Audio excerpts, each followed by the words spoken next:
Welcome everybody to the next 2, and for some of you the next 3 days of discussion, which I think are going to be extremely important also for the future of the museum and actually the directions that we take, but I'll try and explain that a little bit in a minute.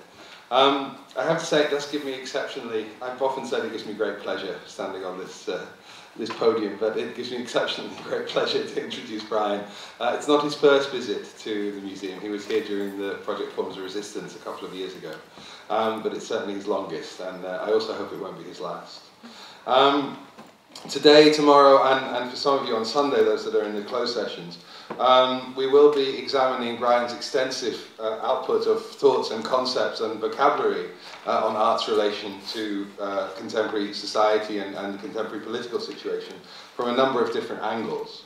As you may know, about a year ago, I think just slightly over a year ago, we produced together with VHV in Zagreb this book of Brian's. I think it's about your 3rd or 4th book that was produced, but it's the 3rd. But it's the most extensive recent publication of his thinking, particularly around recent activities that he's done since 2004-05 or so. I think it's an extremely important book, kind of in some senses a manual. I think we use it in that way in some senses, but also a series of thoughts around our current condition and trying to build relationships not only between artworks and institutions, but also between art and the rest of the world, and actually to think about these things differently. And certainly the subject of the text of this present discussion, and I think also throughout the day, will be this sense of how things connect, how things that we don't understand connect actually do connect, how hidden connections can be revealed or can be understood, and how through those hidden connections we can maybe come to understand the world itself differently. I'm happy to say that we have a conversation now a year after this book has been produced. It's still available in the museum shop. But I hope that at least some of you, quite a number of copies have gone out into the world. It's been a very successful publication for us in that sense. I'm very pleased to think that we can now, after a year, reflect extensively on its contents. Actually, this seems to be the kind of timing which, though it's against the rush of capitalism's ever demanding search for innovation, actually feels like the kind of timing that is correct, that actually gives us time to reflect on somebody's thought and hopefully also gives you a chance to respond to that.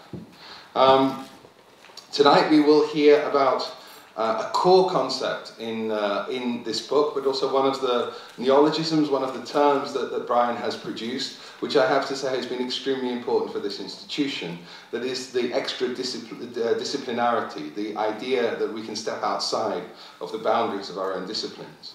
We have, unfortunately, to say that Willem van Velde is unavailable to respond. So Steven Tentire, our research curator, has stepped in at the last moment, but luckily has read the book some months ago, so has a knowledge of it. And together with myself trying to moderate it, we'll have a discussion afterwards. The idea is that Brian will speak. We'll have then a short gap where we can also have some coffee next door, and then we'll come back in to listen first to Steven's reaction and then to try and have a discussion with you.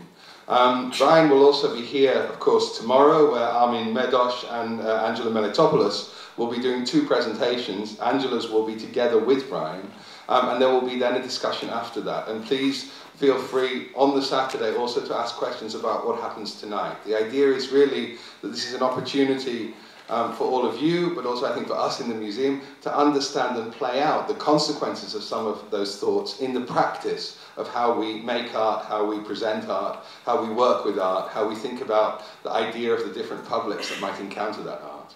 And how we can, in a sense, how we can understand ourselves differently through using different terms, how we can understand the networks differently in order to develop different kinds of institutions, different kinds of places where these encounters can take place. I hope that this means that given the book and given the extended sessions that we have over the next days, that this gives, in a sense, a more grounded possibility to a discussion than are many art symposiums. This is a little sort of personal plaidoyer in a way, but I do feel that a lot of art symposiums at the moment are full of a kind of rhetoric of discourse, a rhetoric even of radicality, which actually is very rarely achieved at the level of other kinds of activities. And this idea of art institutions simply becoming more, simply increasing their reach, increasing their activities, without questioning their core mission and their core activities, is something that I mean, many years ago, Brian sort of pointed this fundamental problem out, and I think it's affected us very much. I think one of the crucial aspects that we have to do as institutions is to say stop to some things in order to allow other things really to prosper and really to grow. And this has been something which worries me about the current art discourse. You know, we have so many symposia in the Netherlands at the moment, so many discussions. The Stedelijk Museum, the various institutions are constantly organizing these discussions, but how do we create something which is meaningful out of this? How does this develop into a discussion which is shared beyond a small group and become something which can affect real change at a real level, and not only be an exercise in rhetoric? Now, I don't think I have the answers to that, and I don't think we're necessarily going to be able to find them today in some ways, but I think we have to address those questions and think about them. And in our small way, by trying to focus on this, on Brian's thinking, I hope that's one response to that. I think it's also important, and Steven will try and do this, and we'll try and do this, I think, together at the end of the session, to reflect not only on the museum as an institution in relation to Brian's thinking, but also on the current Dutch social and political situation, which I think is something that we're beginning to see through the fog of social democracy, to see more outlines of exactly what it is that this country represents, could represent, chooses to represent as a place in the world. There are reasons why art and culture, why we as a group, are held in such contempt by most of our fellow citizens, or at least that's how it seems to be from the media. And I think those reasons need to be addressed seriously, and not defensively, but seriously, not to dismiss them, but to actually understand where they come from. And if we understand where they come from, to understand what our response might be. Not simply to say art should be funded or art should exist because art should exist. It's not a la pour la argument. But what is art's relationship to society? And is that relationship one that we find healthy from within the art system now? And why, if we find it healthy, does this contemptuous response come back from the current political and economic elites in this country? So it is with those words I am very happy and excited to introduce Brian to the stage. Brian is, as you all probably know, a cultural critic, an art critic, an activist, and many more things besides, but he's asked me not to go through a whole list of what he's done, because it speaks for itself when he comes and speaks. Thank you very much indeed.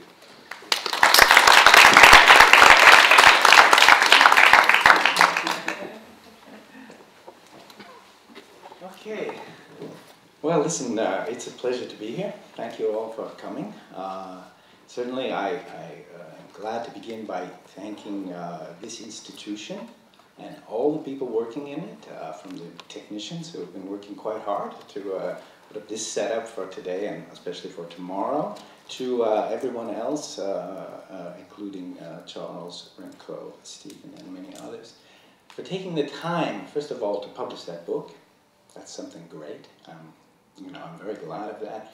And now for taking the time to do what is generally not done, that's to actually read what's in it, and read it in that way, which is sharing, which involves meetings, which involves spending some dialogical time on this sort of material.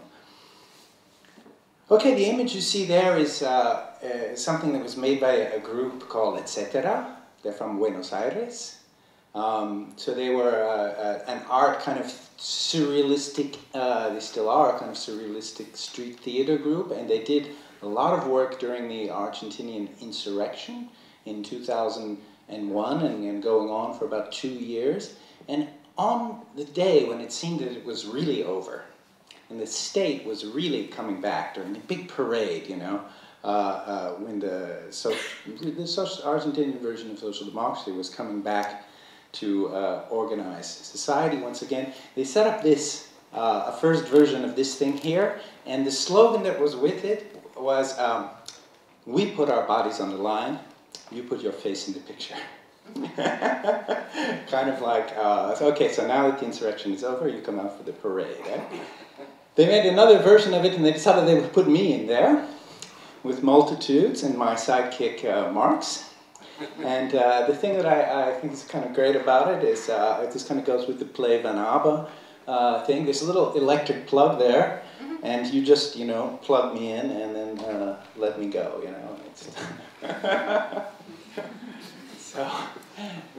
So the question I want to ask today is about cultural critique. Does it still make sense? Is it still desirable to carry out what you could call a psychosocial critique of capitalist rationality? That means a critique which attends at once to the violence of exploitation and to the forms of manipulation, delusion, and alienation that affect the people who in one way or another sustain that violence. And it's a real question, because there are some people who would say, no, it's not worth doing that really anymore. It's not worth focusing on the ambiguous subjects who are between those who really rule and those who are directly exploited to the point of pain, misery, and death. These ambiguous subjects, however, are ourselves. We, the citizens of the advanced industrial democracies.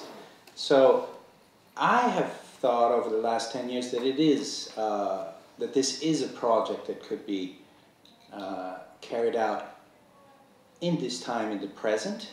It could take its starting point, and indeed I took my starting point by reworking some of the ideas of the Frankfurt School.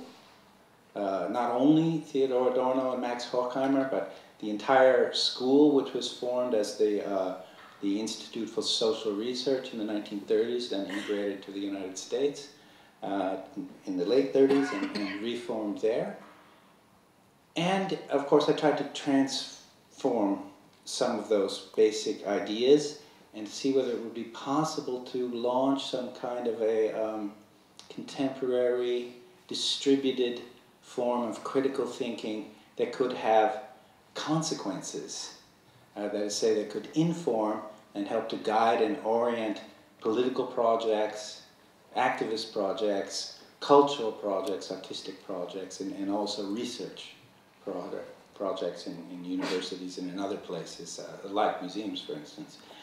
And what I want to do today is to kind of go through some of the different approaches that have grown out of this initial sort of ambition and this initial attempt to take up the basic project of cultural critique and deploy it anew in the situation of contemporary capitalism, of the network societies, of informationism. And so what I'm going to offer you are basically 5 different entries into this kind of work. They have to do with questions of scale, of agency, of art, and this is where the extradisciplinary art comes in. Then of what I call geocritique, which is maybe the full-fledged form of cultural critique that I would propose. And finally, the 5th entry is the question of crisis. And that will lead on to the project that I'm developing along with Armin and Medosch, who will speak tomorrow.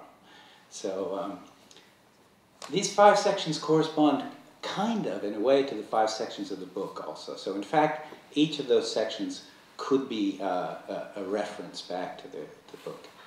So as well begin. To begin that, I'd like to think about the question of scale. And by scale, I mean, you know, where you are in relation to places, in relation to things, in relation to technologies, in relation to forms of representation that are also powerful forms, and how your body, how your sensibility comes into contact with the interplay of scales in the contemporary society. And the way that I found to talk about that in such a way that it can speak to the subjects who exist within this interplay of scales is to talk about the articulation and a kind of constant shifting between 5 different scales to the ones listed there: intimate, territorial, national, continental, and global scales. And I think this is what's fundamental here is not just the existence of something like, when I speak about intimacy, I'm really speaking about perhaps this situation without the microphone, where you're talking directly to people in a close co-presence, where you can feel the other person's presence. So it's also true in this room, you know. When I talk about the territorial scale, it's more the scale, for most people, it's the scale of a city, but it can be a metropolitan area, you know, of which most of the Netherlands is one metropolitan area. That is to say, a territory that you traverse day by day, that you have, that you walk through, that you move through habitually, a familiar territory whose outlines, whose topography you can sort of feel in advance because you've already iterated those paths, you know. So this would be the territorial scale. Beyond that is the beginning of the more abstract scales. The national scale is the one that actually really kind of structures most contemporary people's personality more than any other scale, because it is the scale in which the institutions of a given language are have acquired their historical form and all the codes that are layered onto them.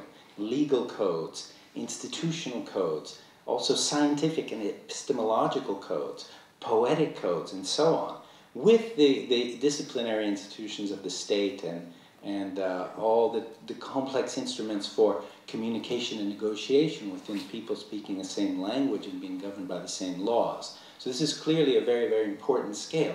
But we've seen the emergence actually in our lifetimes of two other scales that have acquired a similar degree of importance. The continental scale, which is very clear and palpable here in Europe, where you actually have an institutionality, the European Union, and really actually a good deal, many more laws than most people are aware of. I know in France that 70% of French law has been rewritten to fit the European law, for instance. I'm not sure what the case would be in the Netherlands, but I suspect it's probably comparable. And then the global scale, which is the scale of planetary communication, of the world market, of also now the entire satellite system, which renders possible not only this communication, but also identification of every inch of territory throughout the world through highly precise cameras, the orbiting cameras, and positioning systems, and so on and so on. So these scales, one doesn't live really in any one of them. One's attention shifts between them. And it shifts constantly yet discontinuously at different rhythms depending on the way that you live your life. And I would submit that where you do not attend to a given scale, there the social unconscious develops precisely. People speak a lot about the symbolic, as though there was a symbolic system which would provide the coordinates of your life. But I think there are actually many symbolic systems. I think there's a symbolic system that operates at the intimate scale, which is that of the family, which is that of the couple, that of friendship, which obviously varies tremendously, not so much from person to person, because individuals do not have, there's no individual symbolic. From group to group, there's also, similarly, there's the kind of co-presence of people that you meet in your daily life, in your professional life, and so on, would constitute another symbolic reality. The third one, obviously, that of the nation state, and there are a fourth and a fifth. And these different symbolic realities, I think that they overdetermine each other, so that when we are not thinking about the global scale is thinking us. So this is what I mean when I talk about the social unconscious today. And I think it can really be understood in that way, almost, topographically, as a series of layers you cannot be aware of all these things at once, and precisely there is where the unconscious sort of creeps in. I think this is perhaps a different way. It's a way that's influenced very much by Félix Guattari, who preferred to see the unconscious as being what he called machinic, that is to say, not so much inside you as outside you. The unconscious is actually the operations of society of which you are not aware. So I'm translating that into a system of scales, because I think that now with the advent of continental and global scales, we really have a lot of things of which we aren't aware, which transit through us all the time. And so that's the reason for this, this operation, which, as I say, draws directly on Guattari. I've done a lot of work with Guattari's texts. I've interpreted his most unreadable text, which is called The Schizoanalytic Cartographies. It's not translated into English. It's claimed by a French woman that it needs to be translated into French. It's a great book. It's just almost impossible to understand, and that's a great chance, of course, to draw one's own conclusions from it. Having made all possible attempts to know what he was trying to get at. You know, I think it's quite fantastic what he's trying to say. For him, there's something fundamental, is what he calls territory. Territory is this condition of an embodied relationship to the place where you are. And not just the place, but to the entire surround, where you are kind of becomes what you are.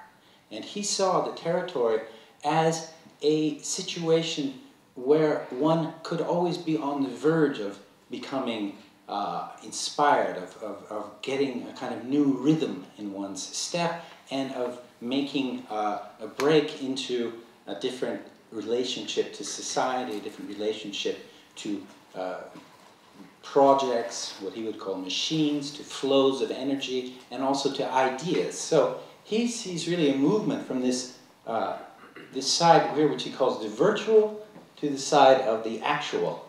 And that movement is double because it involves the virtually real, which is ourselves in the bubble, the subjective bubble of our relationship to our surround, and the actually real, which is ourselves participating in a machine like this one, a socially articulated machine, you know.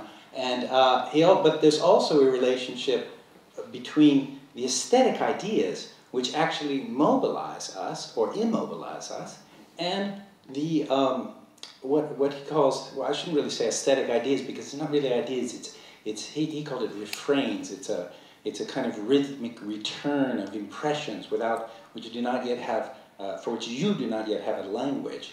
And when you gain a way of articulating yourself with people and things and energetic flows, you also gain access to, and perhaps the capacity also to produce concepts. So this is Guattari's notion, is that the territory is the place from which, in the best of cases, you leave in order to create a new territory and really a new body in connection with other bodies, territories, machines, ideas, and so on. At the same time, however, the territory can be a quite threatening place, because it can be the place in which you find yourself totally immobilized, like Kafka's Beetle, which is really the ultimate image of this, and immobilized in a way which has to do with the return upon you of society's machines and discourses in a way for which you have no genuine language or gesture, but rather than in which you are in the grip of what I was earlier calling the social unconscious. So for Guattari, the territory is both a promise and a threat, really. And this is quite interesting when we try to examine how the contemporary society seeks to channel people's activity, to give it contents, rhythms, and articulations that are not really chosen by the people involved and not really invented on the spot, but rather induced at a distance, and at a distance by means of increasingly sophisticated sorts of manipulations of the environment, so that it's not just what you're hearing or what you're seeing or what's being said to you, but it's also the kind of surround that you're in, the colors, the audiovisual things, even the smells now, the rhythms that are actually piped in to create a certain ambiance and to create a certain way in which people are going to relate to each other. So there's really two sides to this coin of thinking about the territory. So that could lead us on to the next. Oh yeah, this image actually it's kind of the nice image of deterritorialization. You know, that moment when your house itself starts to fly. You know, when you have that feeling that there is a possible out there. You know. Yeah, I like that. I was there at that moment. Yeah. What were we looking at to start? Here's a map which actually dates from 1992. Interestingly, it's going to be an old map now. It shows you the major circuit of capital accumulation in the world today. That circle that links North America, Europe, and at the time Japan. And then it tries to show nodes in a world network. So that the areas which are not connected by the mega bandwidth, which links these three regions of the Earth, often called it's referred to as the trilateral countries, right?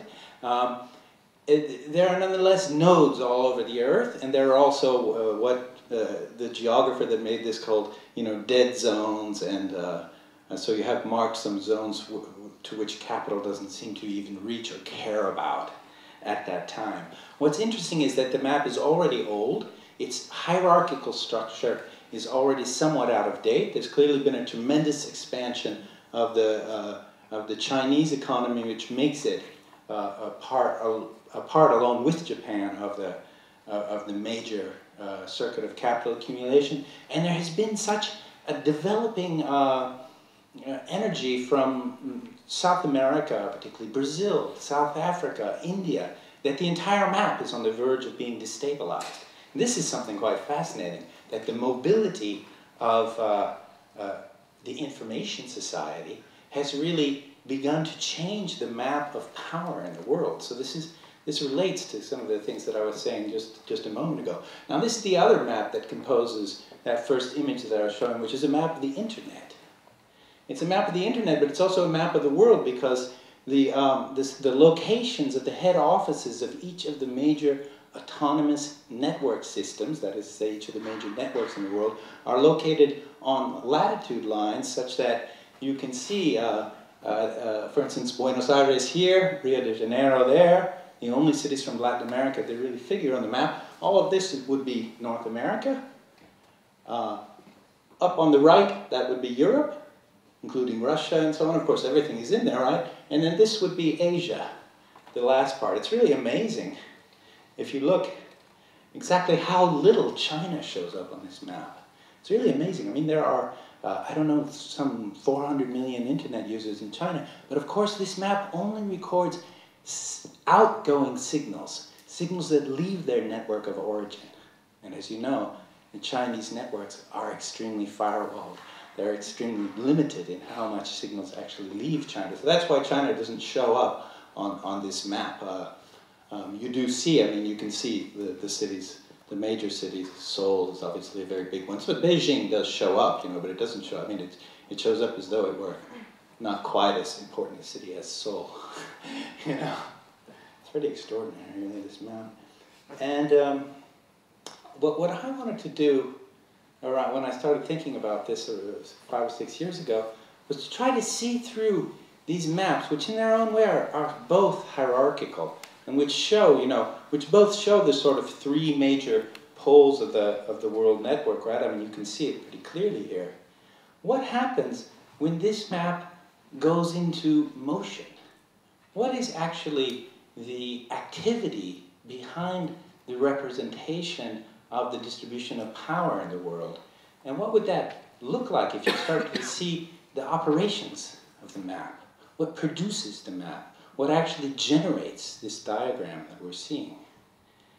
And could you imagine that as these points of light, go from sort of green to red, as their intensity increases during the day, and the different systems, because of the demands of their users, connect to outlying systems around the world or in the next country or in the next city, and as these sort of link lines change and these intensities fluctuate, is it possible to imagine that that is happening because not only of all of us, but of the millions of people whom we do not know and whom we perhaps can connect to through this machine? That this, behind the representations, there is this untold multiplicity which is activating the world system, and whose activation, is really inseparable from the existence of these hierarchies. They say that both are coexisting. In fact, the agency is really at the basis of the hierarchy. It would not exist without this this distributed power of all the people who use the system.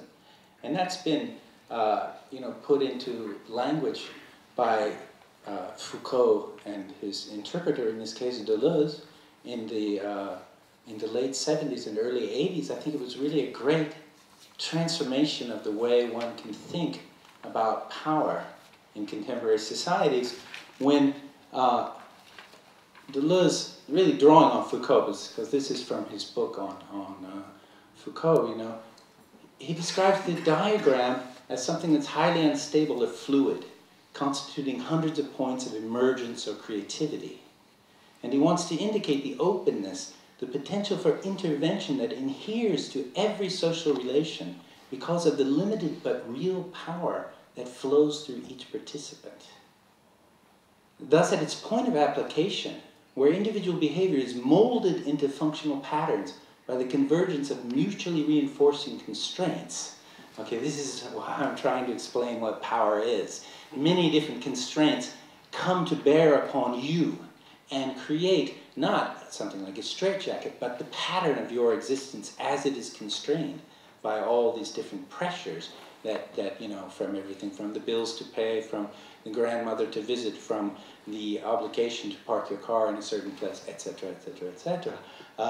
As all that's happening, you are also determining so many things in your life. You are pressing, you are part of activist groups that are calling in your neighborhood for the opening of a park, etc., etc.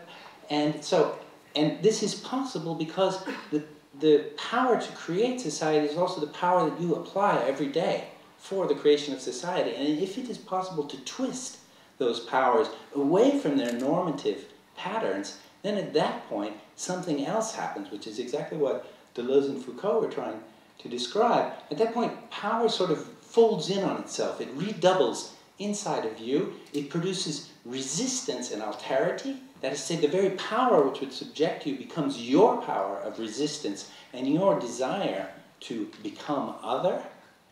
And then, at the same time, this also disperses power, because as soon as society's power is not being generated by you, there's less of it. So this is exactly what happens whenever social movements arise and become powerful. They drain away the power of the state, of the corporations, of the larger constituted bodies, and they disperse it. And of course, this is always the end. This is why social movements also are cyclical. This is why they end, because the dispersal of power, of course, is no power at all. It's only the power that people have when they're at grips with their surround. And that is a fantastic experience, but it is also one that does not last. So this is something quite fascinating in the way that society just works. I mean, just works. I don't think it's real revolutionary mysticism here. I think this is how it actually happens. I wanted to show, I did look into some artistic versions of that. Ricardo Basbaum, who kind of sets up an installation with these fences, which you almost don't even notice they're there. You have to walk over them. I mean, he's trying to indicate how your movement is patterned by forces that you don't necessarily really see, that are just almost below the threshold of awareness. And he also tries to map out some other ideas of forces that could relate people in different ways. This would be maybe different fences, maybe more interesting ones. And he tries to create these forms of choreographies where the I, the me, and the you are subjected to an interplay that is all about transforming actually the positions within which one occupies as a self. And I think of this as trans-subjectivity, where the roles, really the enclosure, the encapsulation of the person as me or as you, the objectification of the person finds a chance to exercise a certain kind of fluidity. So this would be an artistic version of what I was just talking about. You could also see, and it could raise, this question, which is Peter Wolin, great American art critic, his question, when he asked, what form of bodily movement would correspond to a process of production, in our case, informationalism, network production, that displayed a different, transformed rationality, and of course, a transformed gender division and sexuality. Peter Wolin was asking that question about an earlier period, about the advent of Fordism.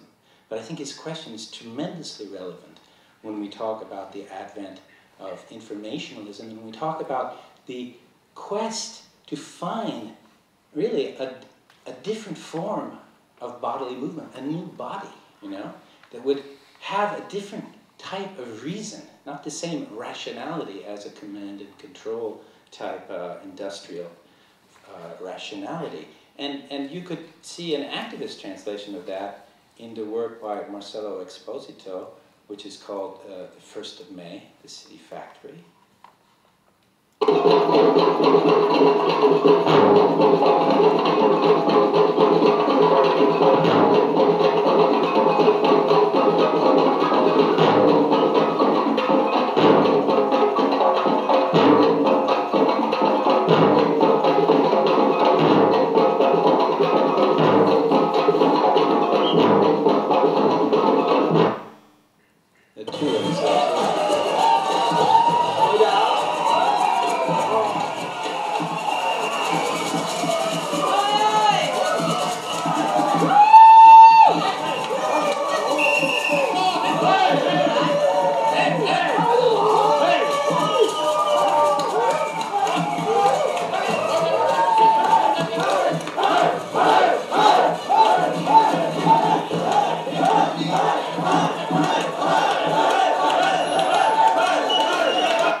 She told me that afternoon that they actually didn't know what to do.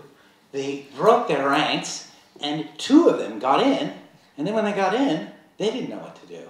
What do we do? They were walking around in there, talking with the delegates and all that, all this noise and turmoil outside.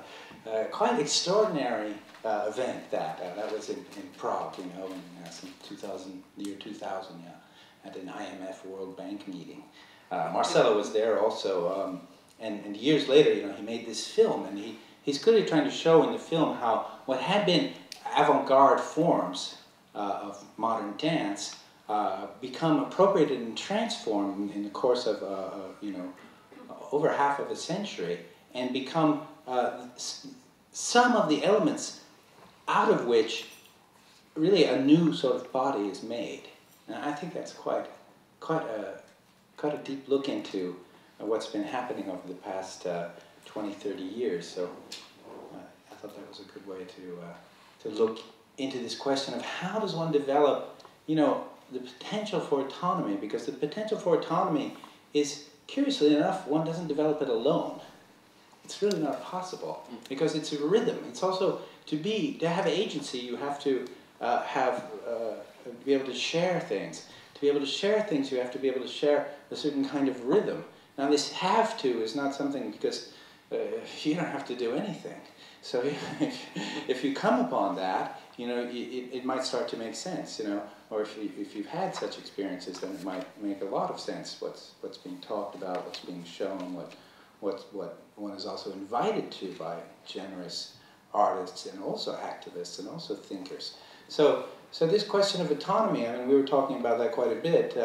I see it maybe it's a word that has a lot of different meanings and interpretations, and one of them is definitely this one anyway. And there is a deliberate attempt here to think about what is the production system that we live in, and what kind of subjectivity doesn't correspond to this production system, but can emerge from and even break out of the system of production to find other potentials that are nonetheless really existing in the society that we live in. So that, would kind of sum up a lot of the contribution to the way that I think of the Italian autonomists and the group with which I collaborated for a long time in France around the journal Multitude, including Maurizio Lazzarato, Tony Negri, and other Italians as well, with a really strong influence, from Deleuze and Guattari, because many of the people who work directly with them also work with Multitude. So, and of course we try to transform all that and make it fit into today's conditions. And I think that there's already, obviously a really large difference from the way that Adorno and Horkheimer and the other members of the Frankfurt School approached the question of cultural critique. There's definitely has been an attempt. You can really see it, for instance, if you the Multitudes journal. The editorial committee was kind of amazing. Sort of very broad, networked, and multiple sort of rhizomatic collaborations and so on. It was a very interesting thing, but I think that there are also quite some limits to that. And the limits, curiously enough, have to do with this emphasis on the positive. Actually, to deal with contemporary society, I think you also have to have a really lucid sort of analysis of what the forces are in play. What's really interesting, I think, is to look at the static map and the mobile map at the same time, or at least alternately, to try to understand how the world is structured and also how it is destructured, and the ways in which those two almost opposite forces are actually the dynamic of society itself. And so one of the things that Multitude kind of broke up, as all journals do, at the moment of most intense political reality, that is said during the financial crisis that really declared itself in 2008. And already for several years, I was engaging in studies of infrastructures, particularly what I call imperial infrastructures, global infrastructures. And through that, I came to the concept of the continental scale and started to look at infrastructure specific to that scale as well. And in that, all in the same process, I discovered the need to invent this concept that seems to interest people here, I'm glad to say, of extradisciplinary investigations. And so I want to present that as another one of these entries into the possibility of cultural critique today. And I probably should have explained at some point that thing there, that scale there, is a Blackbody Scale. I forgot to mention this. It's commonly used in physics. If you heat an idealized black body, the hotter it gets, the yellower it gets, basically. It moves through all these different phases of radiation, and so it's used to show a kind of progression along a scale of intensity. It was used in the network map to show the highest degree of output, the highest degree of signals that are leaving those autonomous systems to go send their messages to other systems. I actually associate the higher bandwidth with the intimate scale, curiously enough, so I've perhaps reversed the color scheme here. But anyway, I should have mentioned that before, I forgot to. This thing here is the macro lab. The macro lab is actually a mobile laboratory. It can be disassembled and reassembled where one wants to engage in its fields of study, which is a quite large exploration, of the electromagnetic spectrum, of human and animal migration, of climate. It's a thing that introduced me to the idea that art can be a vehicle, and that it can involve the confrontation between artists and people of other disciplines, and that it could even involve this kind of activity where you succeed in doing something like tricking the military into collaborating with you and gaining knowledge, in this case through a meteorological satellite, but also about what they're doing.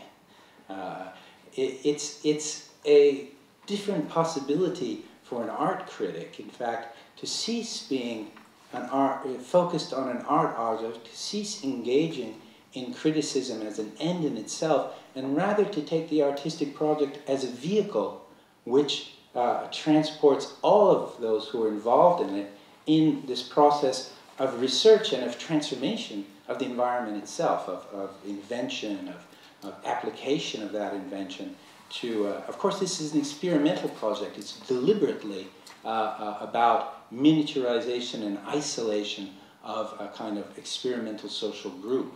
It's not a, it doesn't pretend to be anything else, and that's part of its strength, I think. And it definitely opened up to me a new way. This event here that we just saw, that was during a visit that, a week-long stay that I and Bureau d'Etudes made in 2003. It was on an island near the Venice Biennial.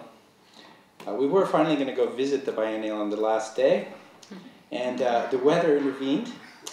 The lagoon is almost never impassable for a small boat. It was that afternoon. We sat around and watched Dr. Strangelove and some other movies. It was hilarious. I mean, really hilarious. It was like one of the great moments of that stay.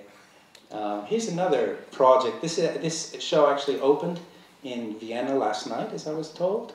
Trevor Paglen's work, really brilliant work, that it confronts the different forms of military operations. He's a geographer as well as an artist, so he does things like take these long-distance photographs using an astronomer's camera.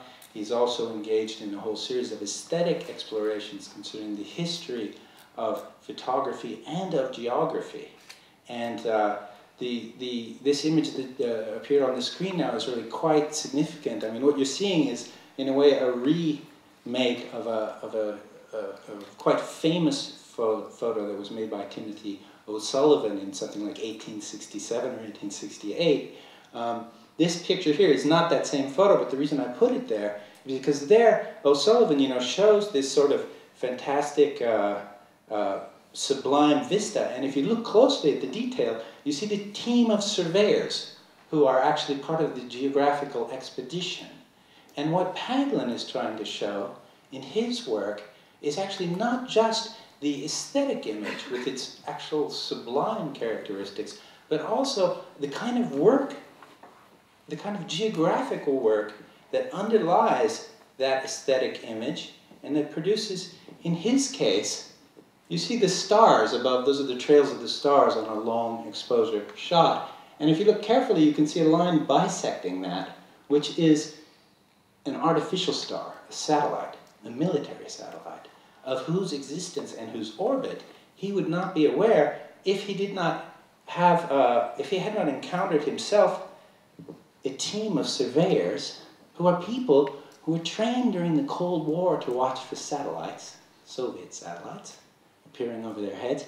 And when in the 1980s, when the United States ceased publishing the data on these satellites, therefore started their secret military operations in space, some members of this large group, which was called Operation Moonwatch, decided that from now on they would use their skills to look in the sky above for the appearance of secret artificial stars, which were in fact the US military satellites.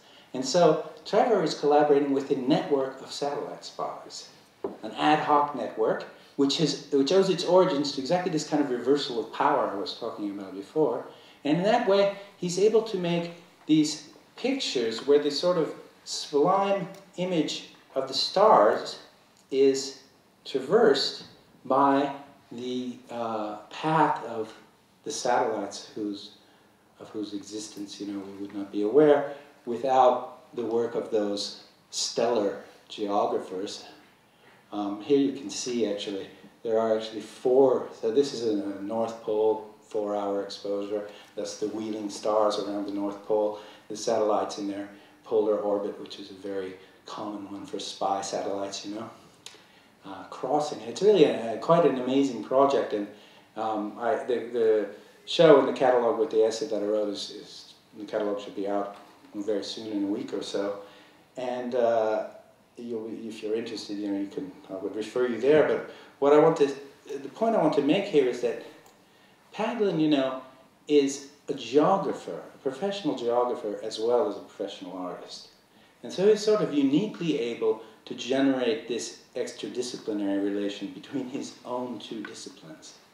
And what that means is that the discipline of the geographer is confronted by the expressive demand of the artist, and this expressive capacity of the artist is really cut through by the geographical knowledge, somewhat as you see the satellites cutting through this image, this dynamic image of the stars, you know, and it's this, the way that the two disciplines affect each other and almost open each other up, so that one sees the operation of each discipline presenting an image of the world which would be closed and complete were it not for the interruption of the other discipline. And I think this is very, very interesting, especially when you're confronting what is really the most closed and the most disciplinary formation we can imagine in the world today, the US military and its secret bases, which is really the object of all of Trevor's work. So this is something that leads, you know, directly to this idea of the extradisciplinary that I have been trying to develop. And recently I've kind of wanted to insist, you know, going back to Foucault. I mean, many of us thought that Foucault's work on discipline had been superseded by neoliberalism. That in the neoliberal world of, you know, governmentality, right, Armin, this discipline doesn't apply anymore.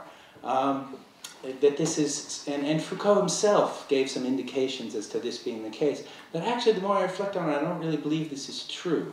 I think that the contemporary world is actually created by the work of hundreds and thousands of disciplinary practitioners, of professionals, who were formed at some point into their discipline, whether through formal studies at the university or through the practice with their tools and their betters, really, who gave them their discipline, or from whom they took their discipline.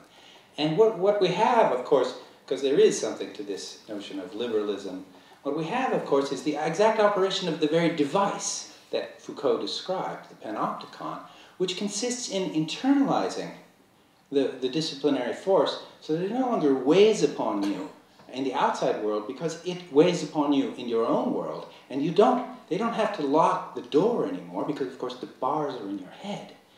But the bars being in your head means that they can be displaced, they can be moved, they can be recombined, and this gives us the situation that we have now, where we have this nominally liberal existence, this society in which we not only are not said to be directly controlled, but in which we do not feel directly controlled, in which all sorts of passages from one sort of discipline or the other are completely possible and are in effect carried out all the time, and yet in which the force of the discipline remains extremely strong. And I think it remains strong also in this discipline that we call art.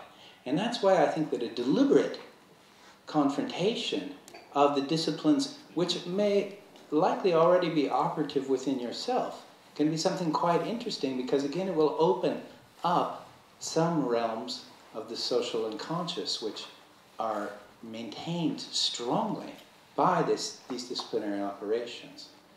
So this is kind of the deeper look into the concept of the extradisciplinary than in what I wrote in the text which has been published.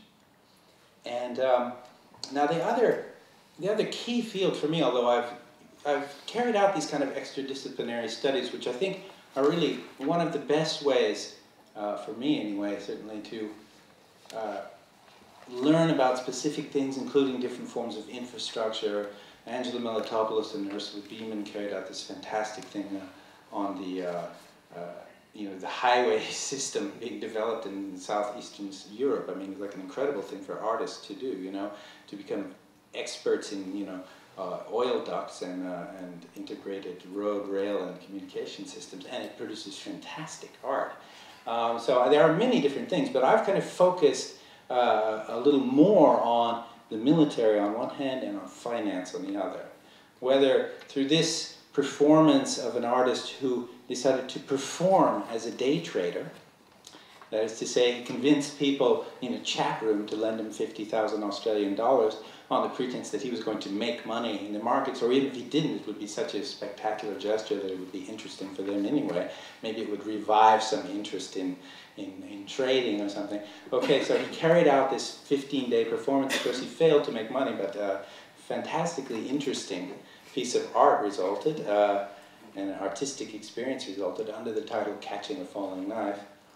Or more recently, I got into this work here, which, and I wrote a text called Is It Written in the Stars, which you can easily find on the internet, about this piece which is called Black Scholes, the stock market planetarium. An extraordinary thing. It's only been installed twice. Of course, I told Charles that he should really buy this for the museum, but I'm not aware that he's done so yet. But perhaps by explaining what it is, it's quite an amazing thing. It does take it's quite difficult to actually install it because you have to get permission from a stock market or from Bloomberg or somebody for the data flow in real time of up to 10,000 information on the prices in real time of up to 10,000 different stocks. And then, in this starry sky above your head, a computer algorithm causes the stocks which are being traded with some kinds of similar rhythms to move slowly together, forming constellations. So this starry sky starts to take on it starts to be constellated by those families of stocks which are undergoing or suffering great rises and great falls with some kind of, in which the trading is correlated. Now that correlation of trading in what could be similar stocks or what could be quite different stocks is something that's very fundamental to the market. And they tried to get at that. They actually created a metaphor which goes far, far beyond the simple idea, the simple and already quite amazing idea that your destiny is written in these constellations of prices of stocks. Because they also work with computer programmers to produce artificial life forms. And they had like a brainstorming session for a weekend. They sketched out this idea that the creature, with its consciousness, its arsehole, its sensor, its sexual drive, and so on, could be made. They diagrammed it for many different kinds of creatures, such that they could produce these creatures which artificially seek food off the trading stocks. Every time there's a trade, there's a possibility of getting a little food, and which reproduce over the course of the installation, forming actual clouds of beings. Some of them sit and just wait, some of them move very fast, others of them cluster together. They have many different strategies, and their strategies depend on the activity that's happening as time goes by. And as they say in their commentary on these images, these creatures would breed voraciously when they found food, causing huge swarms which would spread across the dome, eating everything in their path and eventually dying out when there was nothing left to eat. So it's really, the metaphor becomes really extraordinary. It's the metaphor of our existence in the artificial world that is really programmed by electronic finance. The title of the work is Black Scholes. And Black Scholes, Scholes is a funny word because it refers, first of all, to schools of fishes. So this would be like a school of dark fish in a dark ocean, perhaps. But it also refers to those underlying parts of the ocean where the water becomes very shallow and it can sink your ship. So it refers to all that, Black Scholes, but it refers even more, and this is where it gets really interesting, it refers to the Black Scholes formula. That is to say, the people who invented this formula which allowed them to calculate the price of an option, and not only that, to try and correlate the rises and falls in that price with a portfolio of stocks, so that each time the future price of the option went down, they could match it with a stock price going up. And they could achieve this technique of dynamic hedging, which eventually would allow them to cancel out the differences between the objects in their portfolio, between the different financial instruments in their portfolio, and guarantee to their investors that the result would look like that. That is to say that there would be no risk. And here I just want to offer you a little comments which were gathered by some friendly BBC producers here. And the computer takes in all the data that I gave it during the day. It sends it it sends it to a little beeping light. It sends it to the CBOE, it sends it to the clearing firm, so that the exchange on an ongoing basis knows everything I'm doing online. In addition, I know online what I'm doing because this thing calculates using a Black-Scholes model what my risk is at all times. The basic dynamic of the Black-Scholes model is the idea that through dynamic hedging, we can eliminate risk. So we have a mathematical argument for trading a lot. What a wonderful thing for exchanges to hear. The more we trade, the better off the society is because the less risk there is. So we have to have more contracts, more futures exchanges. We have to be able to trade Nikkei futures in Japan. We have to be able to trade options in Germany. Basically, in order to reduce risk, we have to trade everywhere and all the time. Yeah. So that's exactly what they do, right? And the incredible thing is, I mean, this work was carried out in 2004 and 2005. It was conceived during the dot-com boom. Originally, they wanted to install it in a restaurant where the traders gather in the city of London. Of course, after the boom, there was no money for that. Finally, they were able to get it produced at the Tate for one run, and then at the Danish Art Museum for they're Danes, for the second run. And that's all, you know. But the amazing thing is they dug deep enough into finance to realize that at the root of it was this Black-Scholes formula. I mean, nicely put on the T-shirt of someone, because this is the world that these people live in, and we too, unfortunately. And they realized that variations of that formula are what constitute the mathematical basis, the rationality, as I was saying before, the rationality of informational capitalism, allowing for the production of all the different derivatives whose promise of risk-free trading allowed the volume of sums involved in financial capitalism to grow so large that only the massive and continuing intervention of the state over the last 2.5 years has been able to stave off the complete collapse of the system due to the perception of total risk, of historical remainder or return can affect directly and dramatically the outcome of whatever sort of move is being made. And that's a situation we're obviously living in today, after, not exactly the collapse, but after the first big crisis of informationalism. We had many crises around the world. They finally came home with the dot-com crisis to the central countries in the major world network, right? And then this was staved off through two things: through stimulating the real estate market deliberately, and the deliberate policies that were carried out to do that, and also through the creation of the war economy in the United States and in the whole NATO countries. And that provoked the new bubble, the new completely obvious, by the way, bubble of this last decade and the condition that we're experiencing now. And so it's very interesting to see that there are artists who are exploring this in such great detail that they're able to touch the very centers of significance in the entire construction of the global financial economy. And they're able to do that through this kind of collaborative procedures where they work with artificial life specialists, with computer programmers to create the actual work itself, and where they, of course, have to engage in a process of years of discipline, cross or extradisciplinary exchange to do that. And I think that you know, so in other words, you can learn a lot, and you can really pull out. I mean, make the virtual character of these works actual by perhaps like myself spending at least 6 months reading tremendous amounts of things about not about this work, but about what's behind it, really, and discovering with each step that I found that there was another element in the work which indeed corresponded. And I think that's, and they were quite happy too, because no one had ever really said these things, which of course they as artists don't need to say, and so therefore they had never really said them either. So it was quite an interesting sort of process. The question I want to ask now, because I don't seem to stop asking questions, is how could one go from this kind of focus study to a much larger type study? Would it be about unfocusing? Would it be about changing the texture of one's observations, of one's sort of cuts into reality? Would it be about collaborative production through a larger number of individuals or an increasing number of people?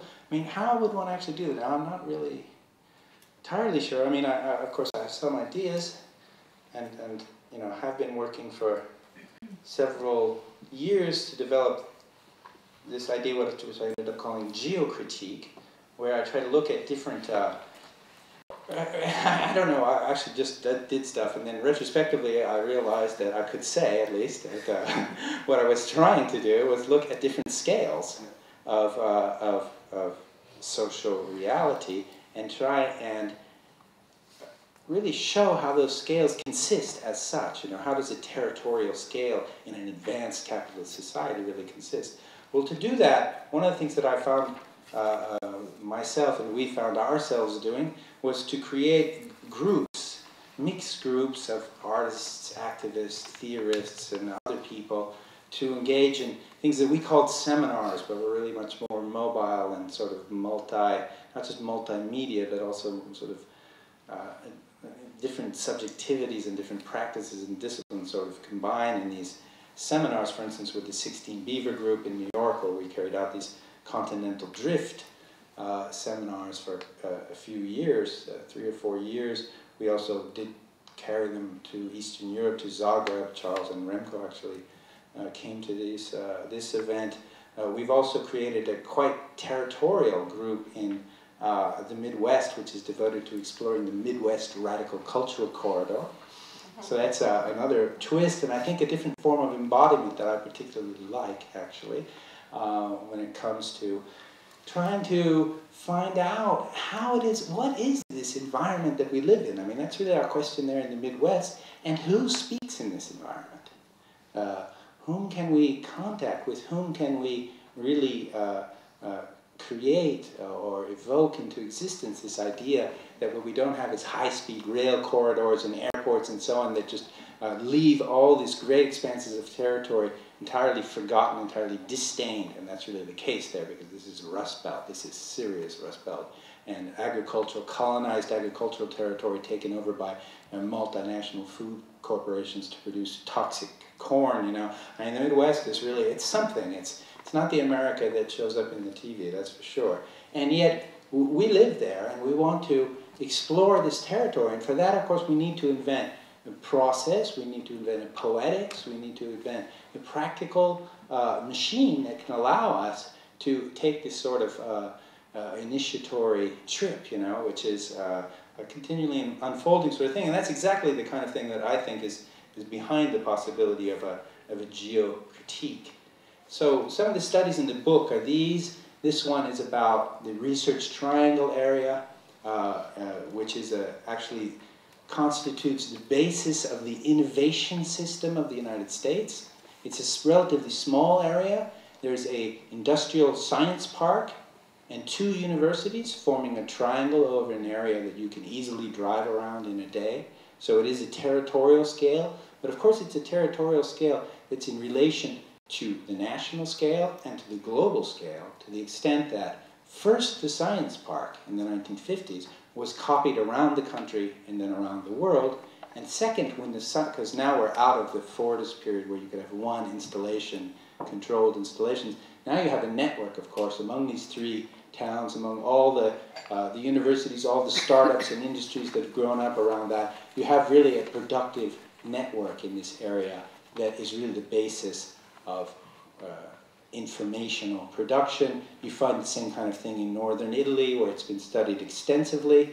Here it's associated not with the present but with the past because of the science park, but I went there and with a group of geographers, artist geographers, activists actually, artist geographers, and we went to the park and I said, look, it's not happening in this park anymore. It's clearly happening in this region, and so we should start exploring that. And we need to see how the park, the science park, I think of 500 acres or something with IBM and many Glaxo Wellcome and big laboratories like that, and then other smaller ones and so on. This is how they organized it before. Now they organize it to connecting universities into a network.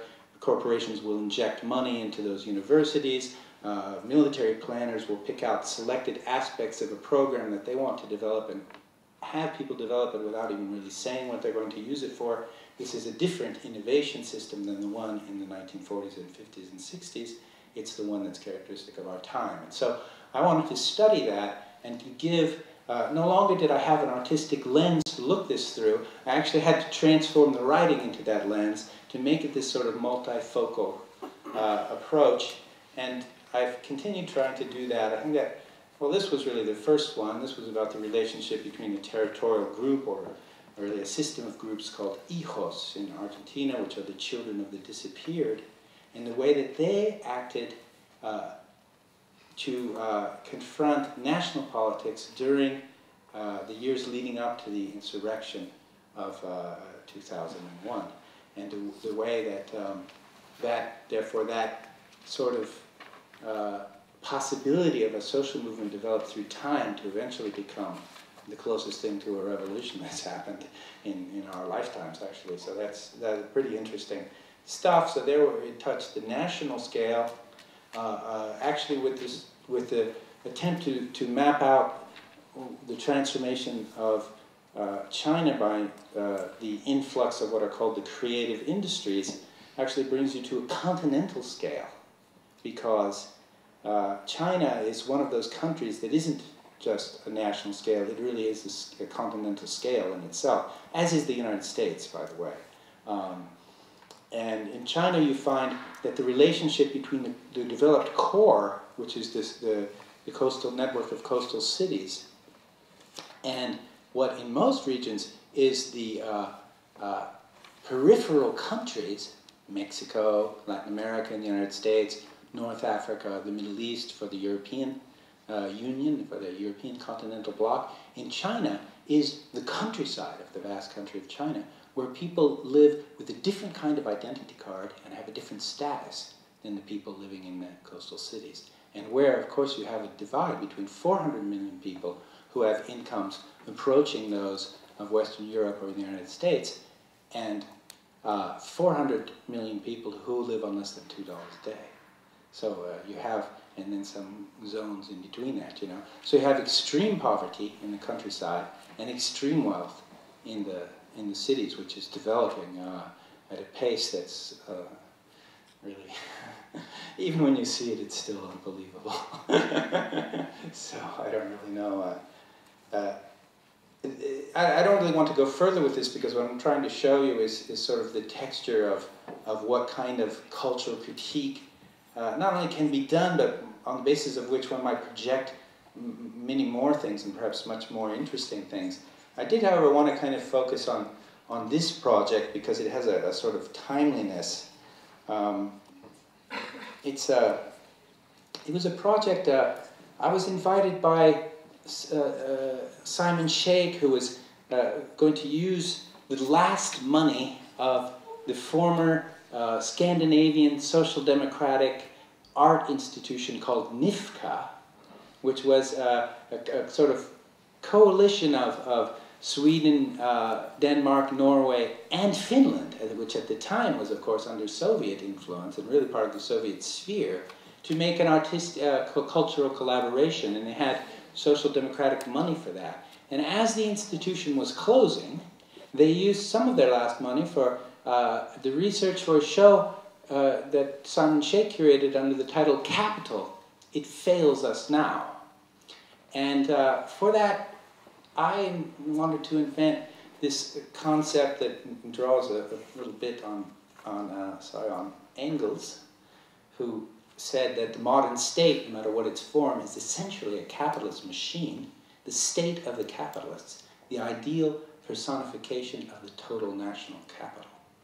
And so I thought that what is often called market failure and what's often called state failure could actually be related in this total formation, which is state capital, and we could speak of capital failure. And to do that, I didn't want to do that the way that, you know, a theorist would do it, which is you invent a fancy concept and then you claim that it explains everything. Rather, I said to Simon, look, I could write a text, of course, and I often say this to people, I could write a text, of course, but if it was possible to go, the show is going to be in Estonia and in Norway, if it was possible to go to Estonia and Norway and to carry out a number of interviews with people living there who would just explain how they perceive the state and the changing status of the state over the past 10 or 15 years, seems like it would be a much more interesting text than the kind that you can, the kind of armchair sort of theory that you could write. And in fact, the welfare state, the social democratic welfare state, would have the money for such a thing. And so, in fact, I flew to Tallinn, and my contacts there facilitated a number of interviews over the course of several days. And then I went to Norway and did the same thing. And then I elaborated a text, not really quoting, there's only an amazing Estonian psychologist that I really quote, but on the basis of that touchstone of the diversity of lived reality, I was then able to create what I think is a much more interesting text that talks about the different varieties of the welfare state and their situation when exposed to the continental and global scales, and how it is that the welfare state, which we've long known has at least 3 varieties, the Scandinavian one, the sort of German, French, and probably Dutch one, and the sort of English-American one, which is the most residual of them all. How these different forms of the welfare state have changed with the advent of the global scale brought by neoliberalism. And so I just want to read a short passage from that text, because it does say something about what I know is a live concern here in the Netherlands right now, which is to say the proposed disappearance of the state's support for public culture. What I'm going to read is really a kind of retrospective look at maybe the best of what social democratic cultural production and knowledge production could be when knowledge was considered not just as formal knowledge, university knowledge, but as knowledge in all its forms, from cooking skills and different kinds of know-how, games, forms of social relations, all the way to formalized sciences, arts, classical music, and so on, the entire range of forms of human creativity. Okay, so just to quote this text, the production of knowledge under these kind of conditions depends on long-term institutionalized learning and teaching experiences, publicly available libraries, archives, museums, and data banks, internalized modes of individual self-cultivation, urban spaces of improvisational or structured group interaction, processes of hybridization between different cultural traditions, the constitution of critical and dissident discourses ranging from punk rock and poetry slams to networks of concerned sciences or alliances of traditional and organic farmers, and so on, through a near infinite spectrum of practices whereby objective observation, theoretical abstraction, individual expression, and patterns of social solidarity are laid down in complex traces and artifacts that can be taken up and transformed by successive individuals, groups, and generations.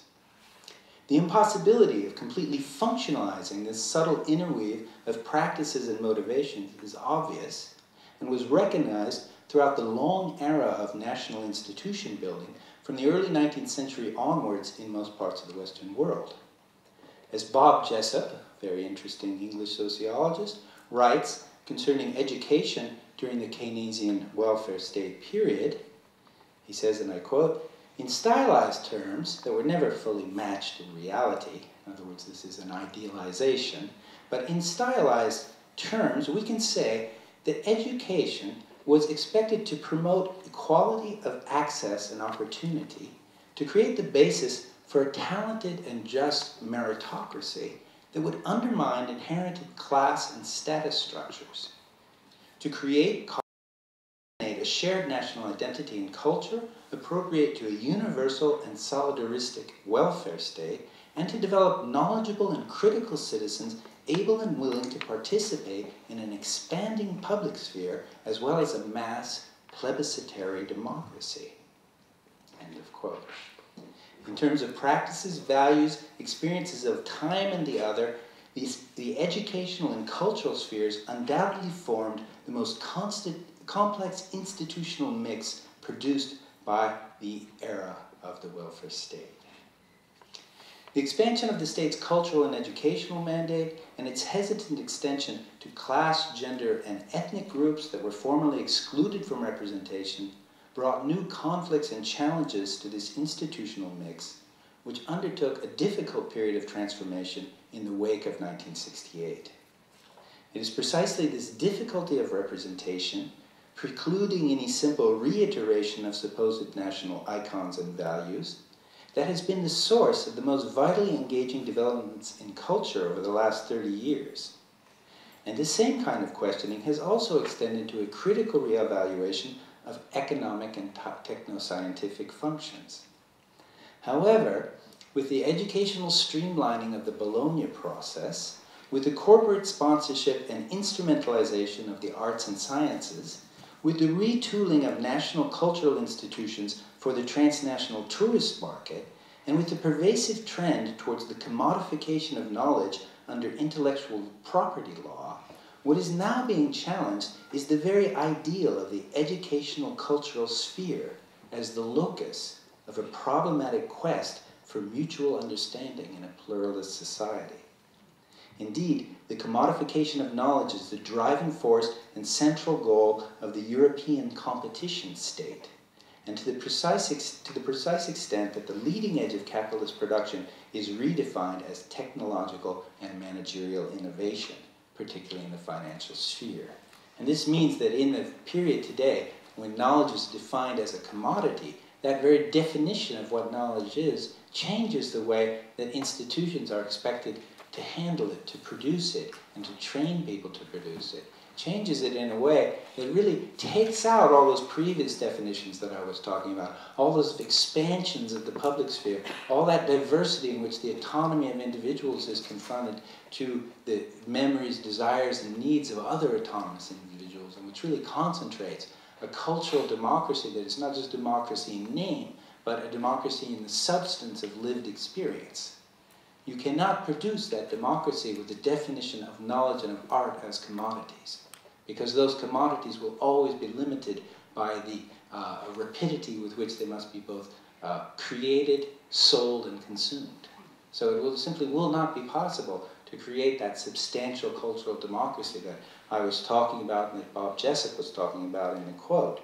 So under this regime, all the flowerings of human aspiration and experience can then be treated not just as commodities, but as investments in an entrepreneurial self, as the economist Gary Becker has shown with his notion of human capital. Paradoxically, the damage caused by this capitalization of knowledge is at once a primary factor in societal blindness and a chance to bring the new states of human coexistence under the neoliberal regimes to visibility. The collaboration of artists with social scientists, labor organizations, and ecology movements during the recent cycle of anti-globalization counterscience, and now around the theme of the precariousness of existence in the flexible economy, has marked a step forward in the ability to name and describe the effects of the neoliberal transformation process. Art has become one of the means of investigation, akin to social science, but irreducible to it. So that was something, you know, that I think I wrote that back in 2006 or 7. I mean, I think it's entirely current today in the Netherlands. I mean, this is the subject of your national debate right now for those who are involved in culture. And I think it has been a subject, an important subject, of the entire period of informationalism, which has been marked by the always increasing imposition of this logic of human capital and the commodification of knowledge. And the imposition of those models on society has not ceased since the 1980s until today. And now that we've struck the biggest crisis of the entire informational economy, what we get is a sudden rigidification of those models, which now claim a total applicability. That is to say, we will now get rid of everything that does not correspond to these models of human capital and of commodified knowledge. And that's what we're seeing now. And yet, now this could seem, I mean, this definitely makes it look like the end times, right? But it is the end times, of course. You know, it's the beginning of the end of this period of the development of capitalist societies. This has happened many times before. That is to say, the capitalist social development is characterized by long waves of development, and they do indeed go like waves, and they reach a top, and they start to fall. And I believe, and that's why Armin, Medosch, and I have launched a project which is called Technopolitics, that this sort of wave formation is has again reached its peak sometime back, well, around the year 2000 probably, and you know, floated chaotically at that peak for a while, and is now beginning what looks like a long fall, in the course of which there will be much debate, much dissent, much also attempts to impose from constituted powers a system which doesn't work anymore, which is generally called neoliberalism.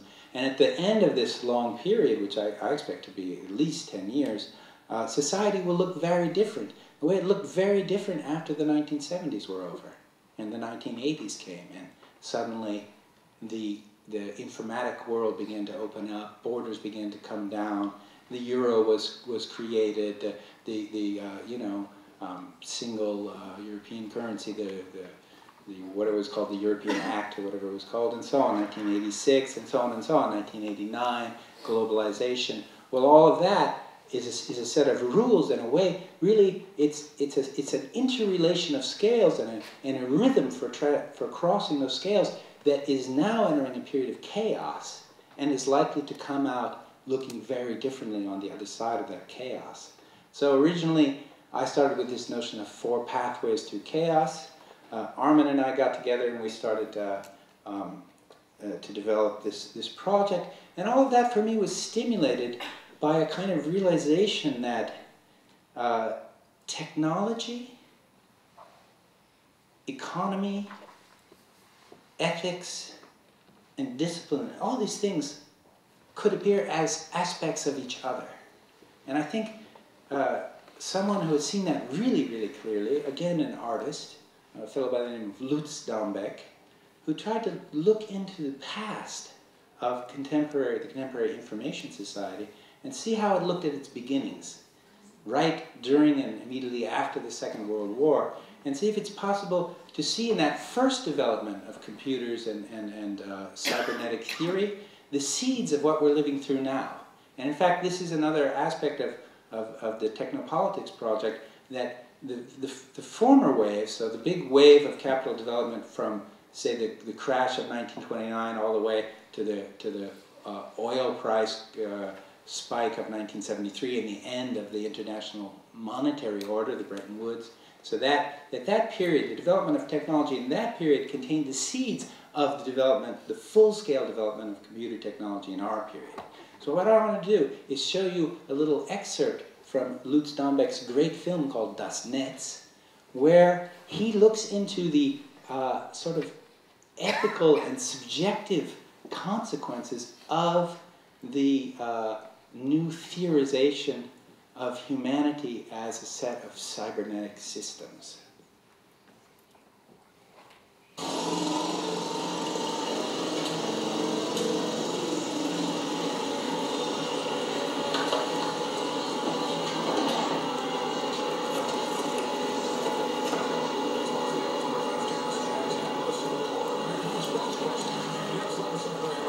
Was habe ich bisher? Ich habe einen ehemaligen Mathematiker, über dessen Systemkritik keiner meiner Interviewpartner reden will. Und ich habe Ingenieure und Künstler, die von Technologie besessen sind.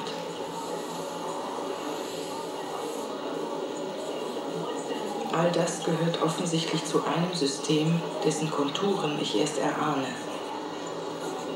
Anscheinend ein geniales Feedback-System, das jeden Angriff und jede Störung umgehend als Energiezufuhr für seine weitere Perfektionierung nutzt. Wer braucht so etwas? Wer denkt sich so etwas aus?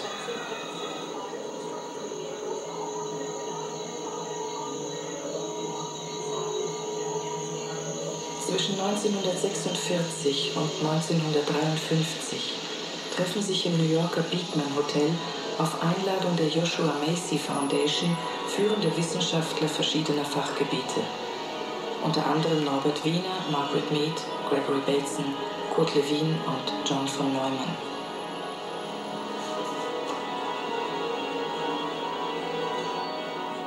Ziel dieser später Macy-Konferenzen genannten vertraulichen Treffen, an denen gelegentlich Beamte der CIA teilnehmen, ist eine Wissenschaft, die Vorhersage und Kontrolle menschlichen Verhaltens möglich macht. Das ist eine Waffe, die Amerika auf dem neuen Schlachtfeld des Unterbewussten im Kalten Krieg dringend braucht.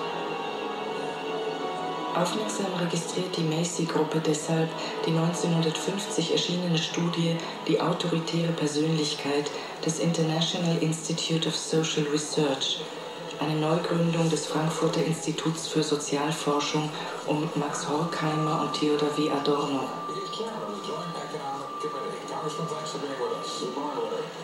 Die Studie ist das bisher umfassendste Sozialprofil einer Gesellschaft der USA und soll eine wissenschaftliche Erklärung für religiöse und rassistische Vorurteile liefern.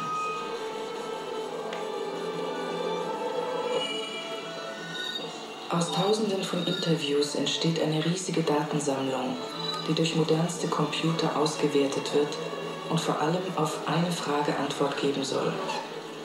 Wie kommt es zu autoritärem Verhalten als Massenphänomen?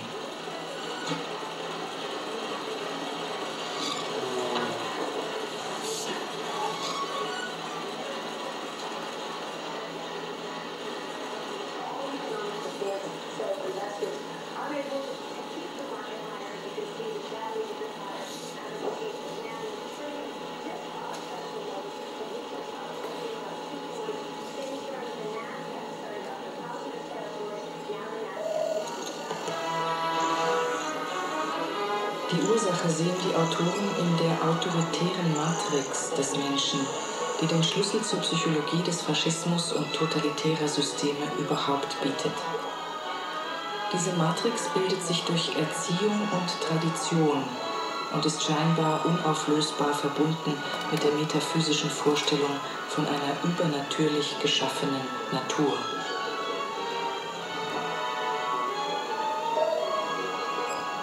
Wie konnte man die Anfälligkeit für Faschismus und Rassismus, speziell gegen Juden, gezielt aufspüren und nachweisen? Dafür konstruieren die Soziologen eine Skala zur Messung des faschistischen Potenzials, die sogenannte F-Skala. Darüber hinaus sollen mit neuesten psychologischen Verfahren, zum Beispiel den Tests des amerikanischen Psychologen Henry A. Murray, einem der Väter der heutigen Assessment Center, bisher verborgene Tendenzen der Persönlichkeit aufgespürt werden.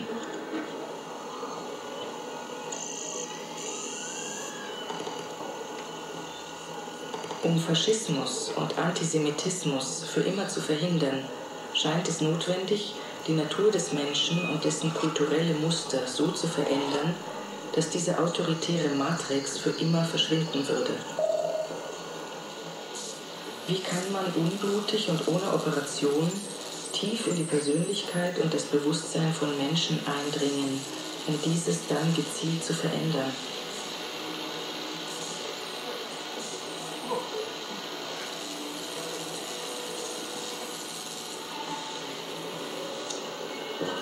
Nach dem Gestaltpsychologen Kurt Lewin, einem Mitglied der Macy-Gruppe, müssen dafür zuerst die alten Werte und Gleichgewichte zerstört werden, um die Verhältnisse flüssig zu machen.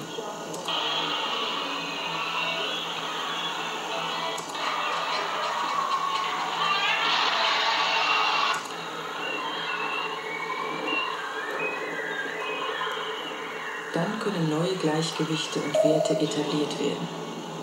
Diese müssen dann durch Selbstregulierung dauerhaft befestigt werden. Umerziehung soll in Selbstumerziehung übergehen. Das wird die Welt in eine postnationale, multiethnische Weltgesellschaft ohne festgeschriebene Grenzen verwandeln.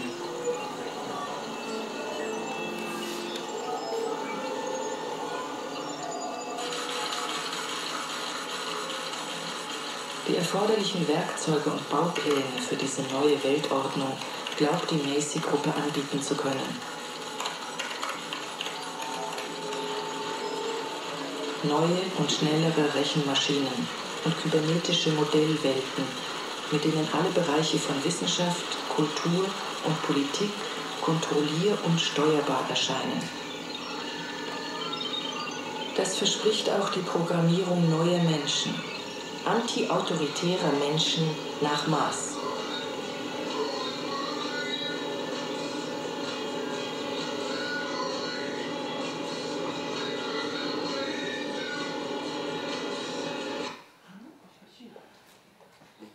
So Lutz Dembek in this film is a master of critical paranoia. This is for sure.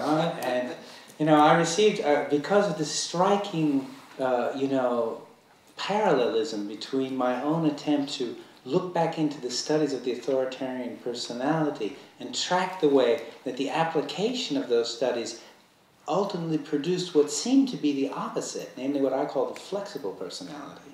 Because of that striking parallel, because Dembek too is questioning a lot the period of the counterculture in the 60s and trying to show that in this fluid, multi-ethnic, open-bordered system that you have the traces of these experiments in command and control that were carried out at that period, never with the goal of imposing an authoritarian personality, quite to the opposite, with the goal of creating what we do have now.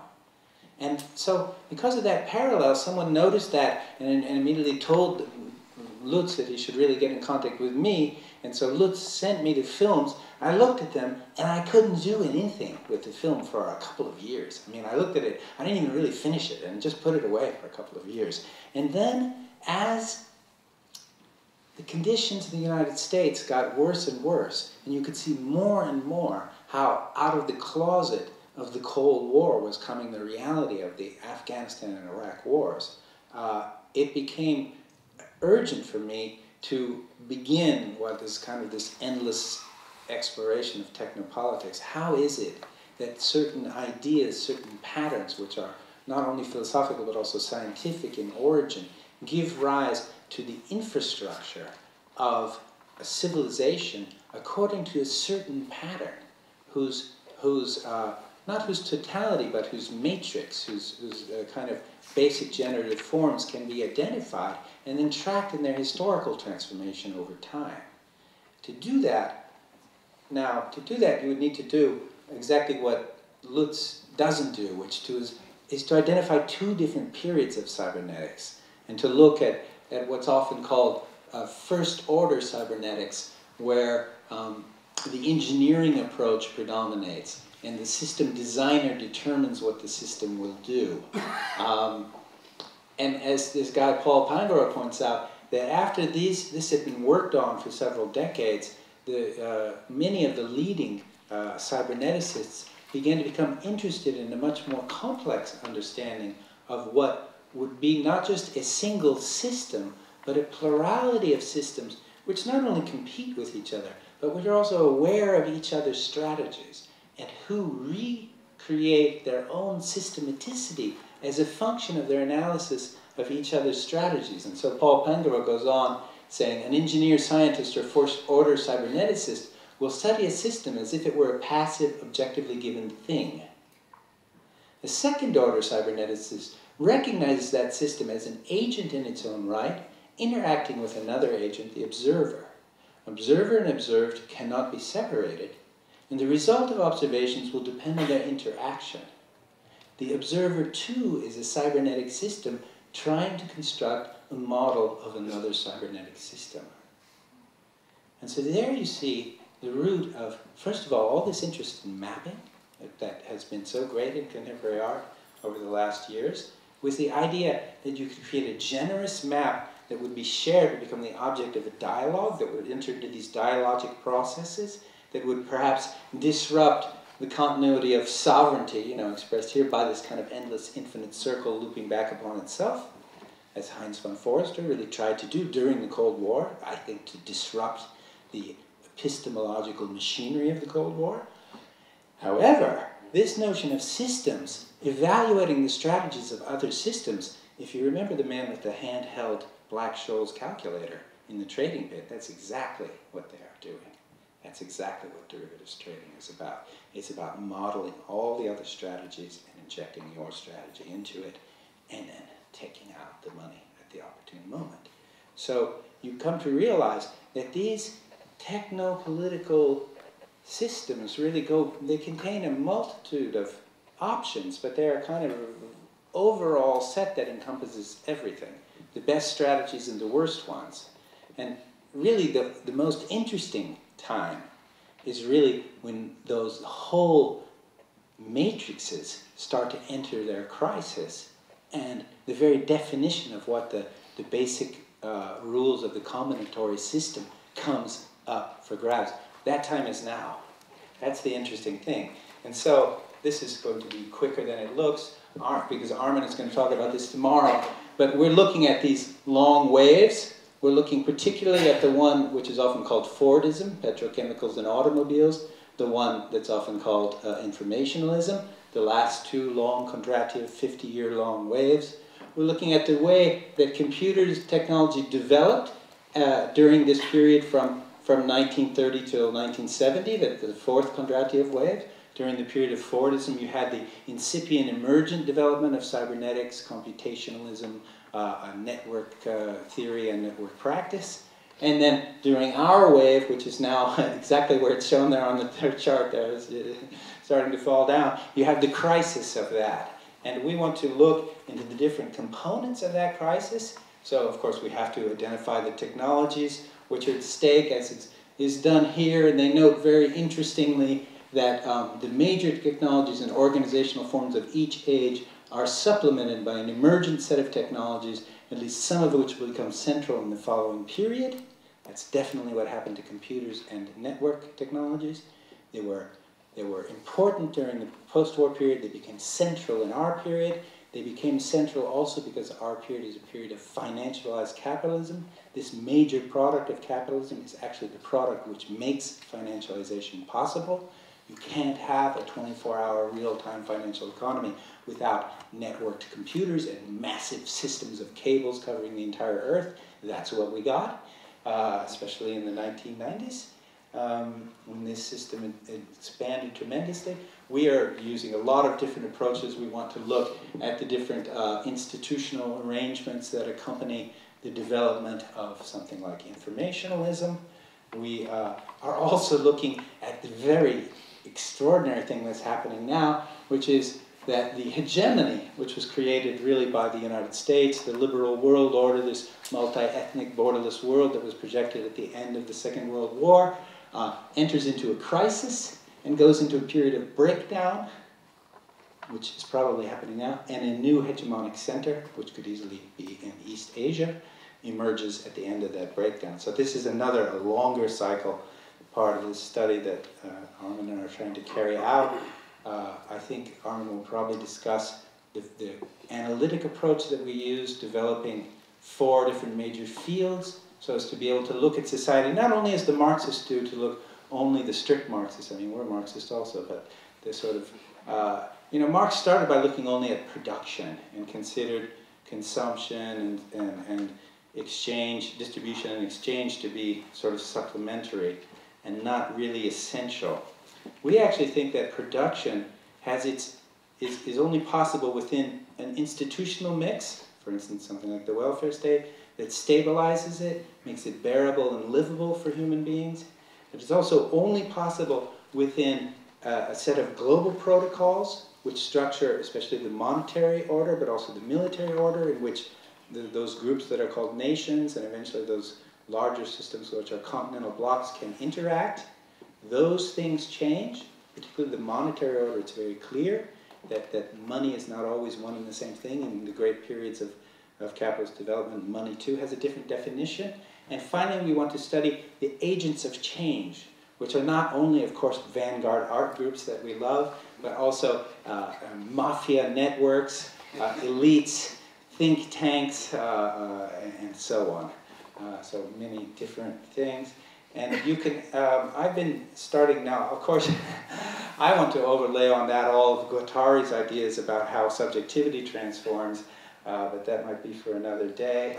Although you might be able to imagine it, you know, I mean, if you try to imagine what the kind of setup of the post-war period would look like, you know, and you think about, you know, who's the agents of change, you know, which were very much the computer scientists at that time, how the integration is going on, the factory as the productive force, the global protocols that were being established in the post-war period through things like this, what's shown here, this SAGE integrated air defense program, which was the beginning of the whole satellite type infrastructure that we have now, connected to computers, of course. And if you could try to imagine how this would be confronted by a smaller, a counter-cultural formation, as of the kinds that rose in the 60s.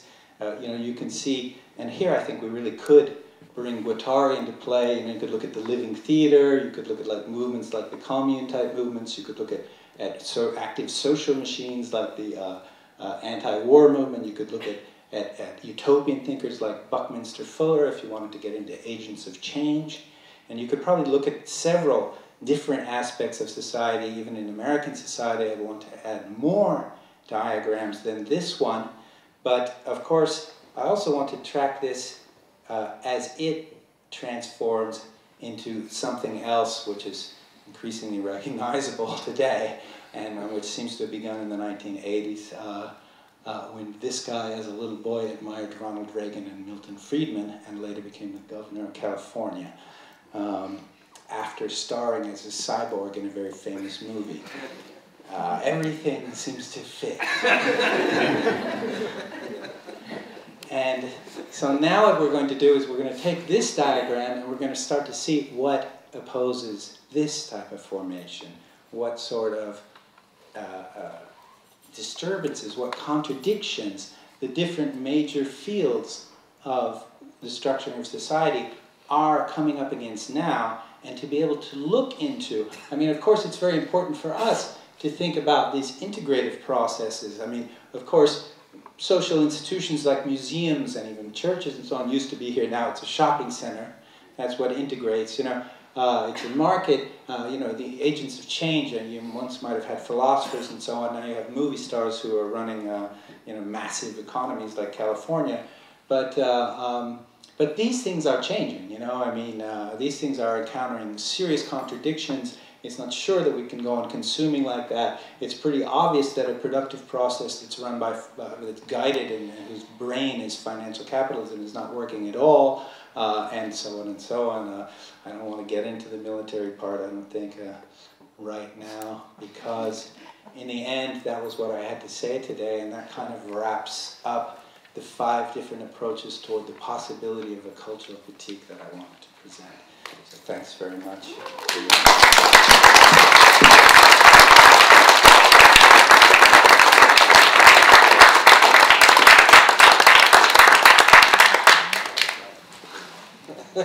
I'll take your hand rather than take your hand. That was amazing, actually. I've never heard you do something so elaborated before, and I really, really appreciate it. I mean, to go through the whole process of your thinking, and in a way the whole of the book in an hour is an incredible luxury, I think, for us to have. And I really appreciate the dedication of doing that, Brian. It's really marvellous. I suggest we take a 5-minute break, because I think we want to bring a table on here, and probably you also want to think about things and have a coffee in order to help you think about things, or something else, a cigarette.